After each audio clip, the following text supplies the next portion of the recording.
Welcome to this week's episode of Heartfelt Perspectives with your host, Cheryl Jennings. Known as the Caregiver Whisperer, Cheryl has experience caring for her special needs son and various family members at the same time, which instilled a profound empathy for individuals seeking support. Cheryl has accomplished 150 plus weekly podcasts interviewing caregivers before writing her book, It Takes Courage to Be a Caregiver. Her mission is to help families understand their roles in caring for other families while protecting the caregiver's health. Let's get into this week's episode.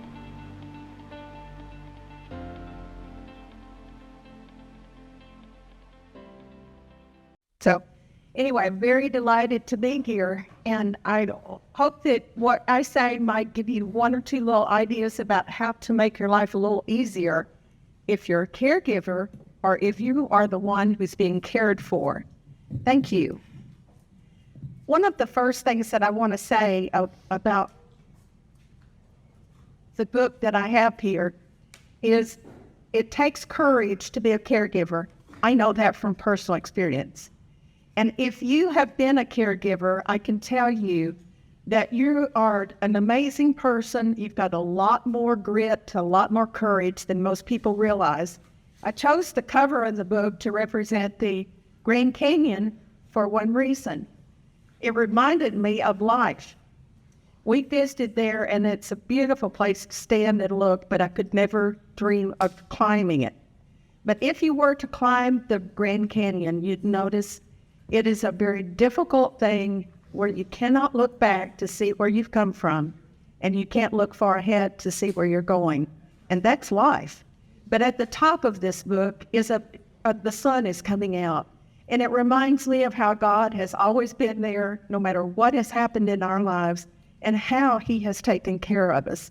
So that's the purpose of what I did. And I hope that some of you will want to give a copy to one of your friends or someone that you know that is caregiving.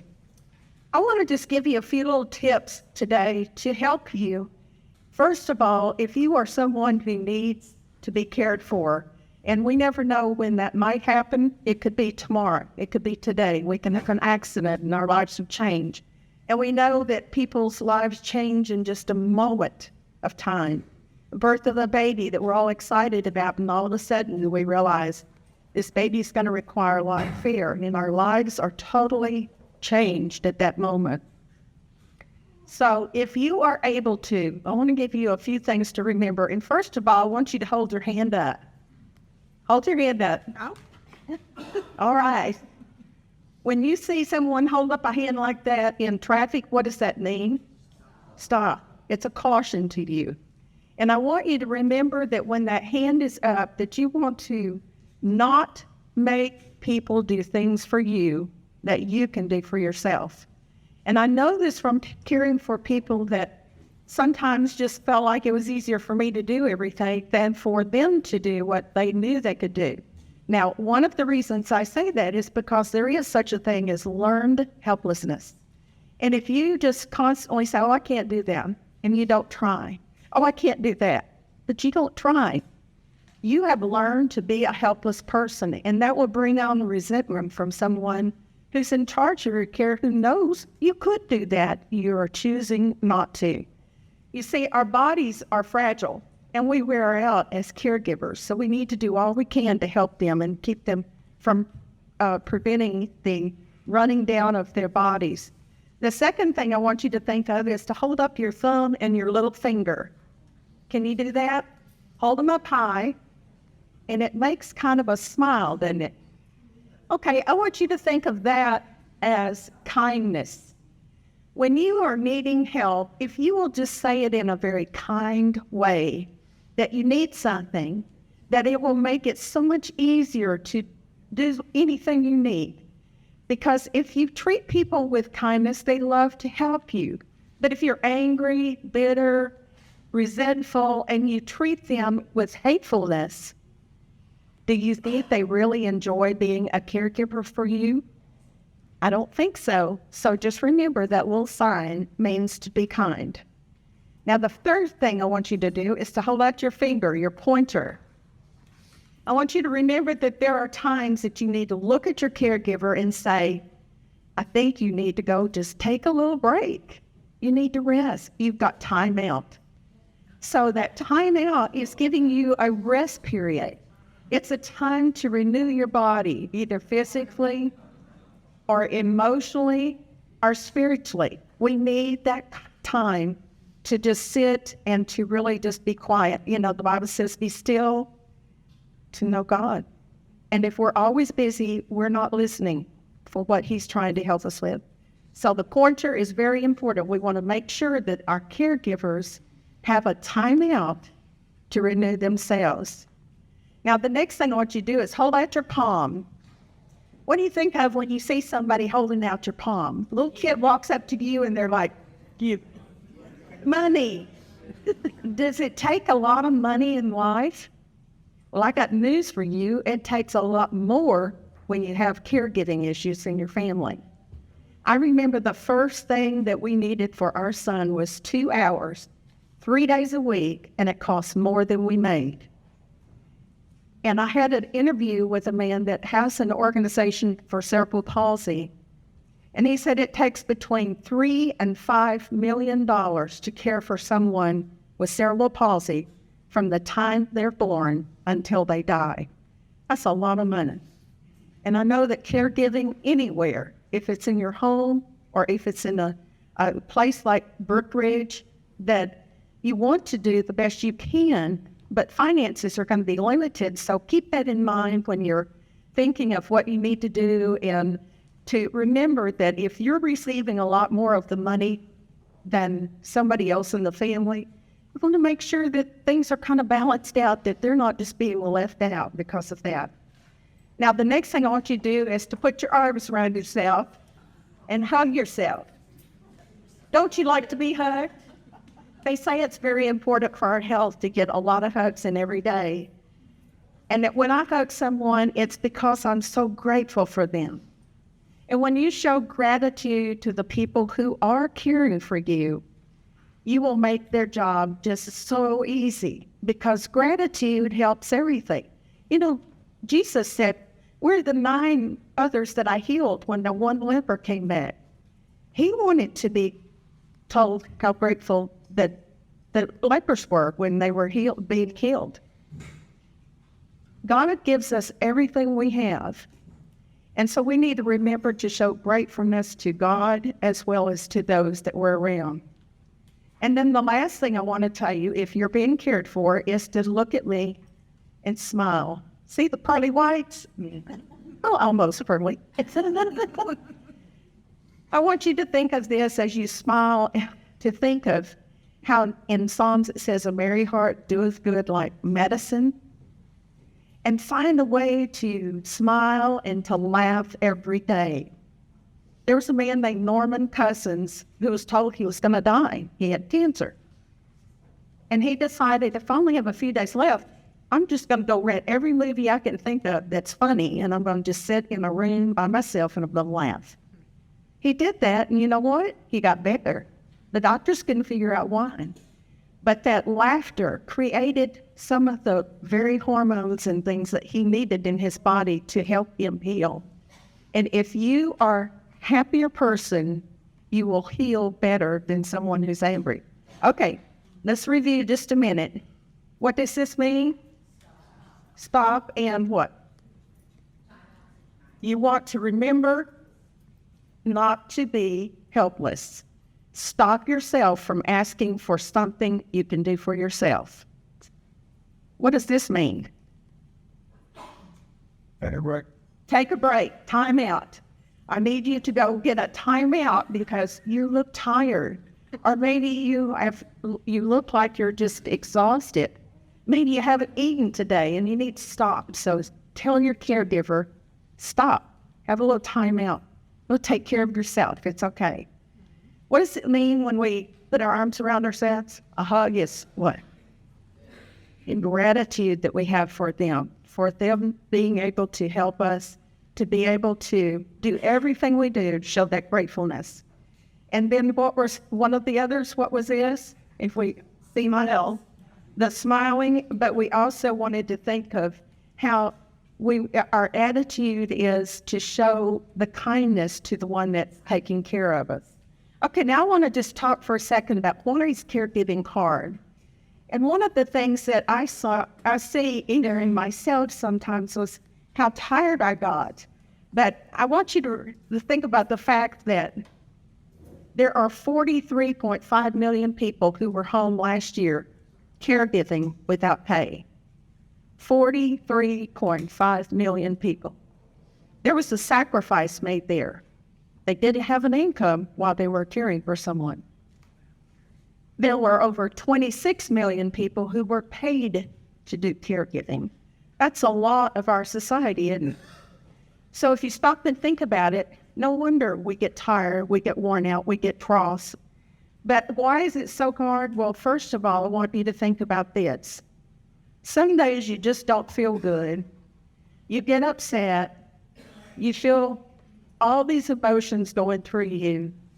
But I want you to remember that your feelings are just your feelings. They are what they are. And so if you can remember that your feelings are not right or wrong, it's just how you are feeling, then you can forgive yourself a little bit when you don't act just like you should, or you can ask others to forgive you too. We also can get overwhelmed. So an O for overwhelmed. We feel like we're exhausted. Maybe we don't know how to ask for help. People may be knocking on our door and saying, "Is there anything I can do for you?" And you smile and go, "No, can't think of anything."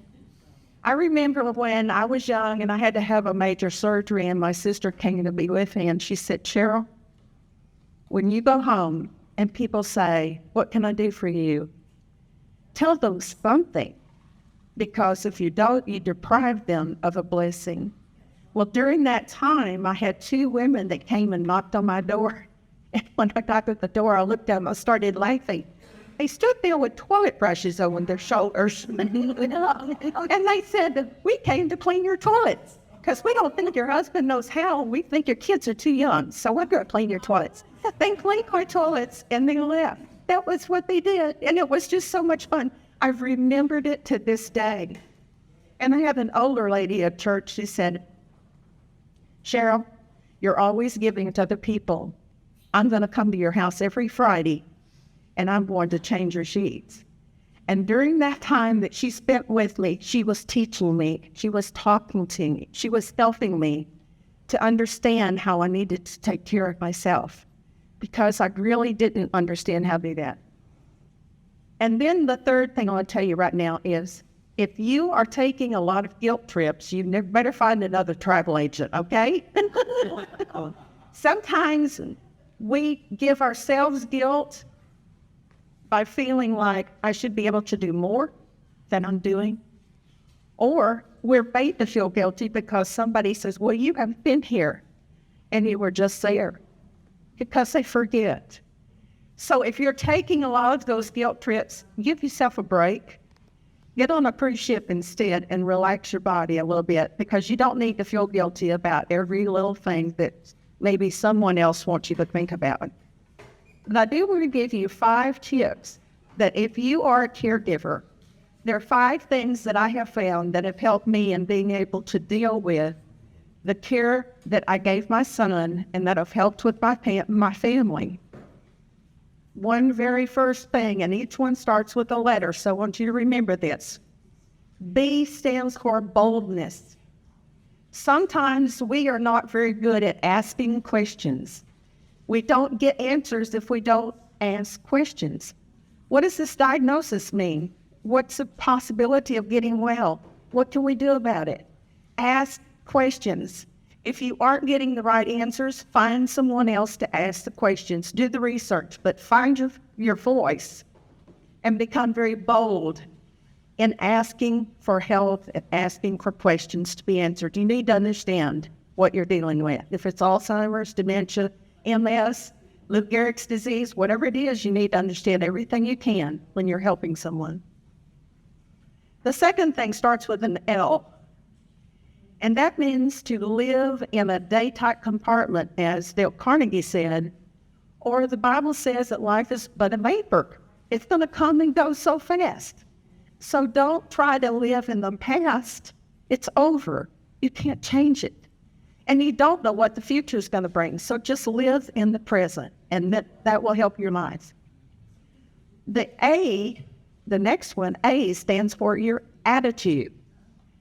You cannot go back and change what's happened. When our son was born, we did not know for a year and a half what was wrong, but we knew we were dealing with something really hard, and we didn't understand what was going on. The one thing we did learn was that the only thing we could control is our attitude about what we were dealing with. And I'm going to tell you, you can't change what's already happened. So you need to learn to accept the possibility that things can be better if you just accept a better attitude about it. K stands for knowledge. If you don't understand things, like I've already said, go ask the questions, but research it. Talk to people, get involved with a support group. Somebody that is also dealing with that issue would be a tremendous resource for you to be able to understand the knowledge that you need. And if you're not getting it there, talk to your congressman and say, be sure you don't cut health care. For us, as we're growing older, we really need that help. And then E stands for encouragement. You have the ability to encourage everyone that you're around, and especially when you're caring for someone. Encourage them when you see them do something they haven't done before. Say, oh, that's so great. And you know, when our little boy, we had to hold him in our arms for a long, long time. He had no head support. He had no back support. And I remember one of the first things we just celebrated, like if he had won a gold medal. And that was when he was little, and we found this Fisher-Price toy that had a dowel rod, and we cut a little place to place a little round disc on the top and let it balance. And he finally was able to reach up and push that little wooden ring, and it rang a bell. And we celebrated like everything. But he taught us that celebration is good for all of us. And when we had our other children, we celebrated more than we would have if we'd never had played, because he taught us the importance of celebrating those things. Now, what does the B stand for? Always. L, live one day at a time. A, attitude. K, knowledge. E, encouraging. Didn't do such a good job on that one again. Encouraging. But I do want to tell you that now you know the name of my son. His name is Blake. And I am very happy that with all of the things that we've had to go through in his life, and I have to tell you, everything has not been good. It's not been rosy. We've had so many ups and downs and so many crises to go through. When he had to leave home, it was because my health had broken down. And now I'm an advocate for caregivers to learn to take care of their health. Because no one told me that I didn't understand that if I can't take care of myself, I wouldn't be there to take care of him. So those are things that I think are just really important lessons. And on Monday nights, I interview people, and I ask them two questions mainly. The program is called Courage to Overcome. And I ask them, what gave you courage to go through this hard time in your life? And then I want to know, what lesson did you learn that someone else could benefit from knowing? And I've had the most amazing people give me information that is absolutely wonderful. And that's why I thought a lot of that information needed to be in a book. And the book is about different stages of caring for someone, from having a child with special needs to being able to care for your parents, and then even checklists to say, where is this thing, who has the power of attorney, where are the keys, who has the ability to get in and find these things, because some of those we forget when it's when it's time and we're under emotional pressure. We've just been going through a very difficult time with my mom because she's at the point where she needs to have more care that she wants. So it's been really a hard change for her to say that she can be in an assisted care. I am out there in this community doing everything I can, and I'm willing to go other places. That's one reason I gave you the little forms that I hope Christy is going to hand out. But if you will fill that out and would like to encourage someone else to have me speak at another event for hospice or for other things, I would love to be able to do that. And also, if you give me your email address, I will give you a free report on the top 10 problems families face and a few tips about how to deal with it. Because I want you to be able to understand anything you can that I've learned from going through it or from what others have gone through to be able to help you in the support that you need. And then I want to also tell you I brought books. The books are $20. And if you're interested, my husband will be helping me with that. And I also brought some of the other books that I'm in. I've been in 5 other books as a co-author. The first one became an international best-selling author. And it wasn't just me. It was the group of people who wrote about some of the things that they've gone through in their lives to learn how to love their world, how to love themselves, and how to love their families. And so I wrote about the journey that we have with our son. Anyway, there are some other books that are going to be coming out right away. I'm very excited about that. And they are in a series called In Her Shoes. And I've been asked to be part of that, learning to accept the ability to say, okay, I can't be perfect, so I'll just accept myself. Another one is about being a minister's wife. And then, I would love for y'all to know about those. So when they come out, I'll let you know too. But if there's anything that you would like to know, I'd be happy to help you. And I'm about to start a class on joyful living. Now, this class will be meeting for 3 months. It normally will be $597, but I'm going to do, if you're interested in being part of that, you can do it for $197 if you decide that that's what you would like to do. We'll meet several times. We'll have special times. I'm a certified counselor or coach that is to help people with their lives, to life enhancement and anything that they're going through. It will specifically be focused on how to be a joyful person in the midst of all the storms that you're going through. But if you're interested in anything like that, or you have a friend that would like to do it, let me know. And if I can help you in any way, I'd be more than happy to do that. So I want to just ask you now if you have any questions that I can answer.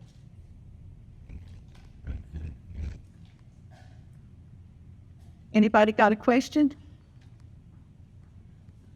We have to comment you did a beautiful job. Oh, thank you so much, Darlene. I love that Darlene. She's been here. She's been such a good friend to my mother when my mom was able to be here, and she loves Darlene. They've been such sweet friends. Well, I appreciate very much, Christy, that you and I hope that Rebecca gets better, but that you and the Brookridge invited me to come out. I'd be happy to be a resource for you, helping you. I would love to see that we get more support groups going in Lawton for caregivers so that we could give each other some strength. Yes. You have any thoughts on helping people accept when they do need help? That is a tough one, but sometimes it takes some intervention, and it does take someone else helping them understand. I know when my mom was not going to be able to go back home, the doctor that she's had for years, by the way, is the sister of Rex Tillerson. She's a fantastic doctor, but she just approached her with saying, Ms. Novak, you're 97, and there aren't many people who've been able to stay on their own at 97. And so we have a choice of either getting the whole health all the time, or we need to get some help to help you, because she's forgetting to take medicine. She forgets things that happen. She gets kind of confused about it. Well, it wasn't easy, but sometimes a third person, I would suggest, might be a big help in helping them realize We're all going to get there. And I'm already apologizing to my kids about having to take care of me when the time comes, because it is hard. And I understand that. But I'll try to do the best I can and not being so hard. I don't know if that helped at all, but You think the physician is kind of logical? I would say that they're a really big help. And the first thing that happened before she approached that was my sister had actually written her about some of the things that were happening in the house that Mother was forgetting. You know, some of the things she forgot could have been dangerous. She was not taking the right medicines, couldn't remember if she did. And there were some things that she wasn't allowing people to come in and help her. She would fire everybody that came in. So, you know, going home was not going to be an option. Plus, we've realized if we paid somebody 24-hour care, it was going to cost about $10,000 a month at $15 an hour. That's a lot of money.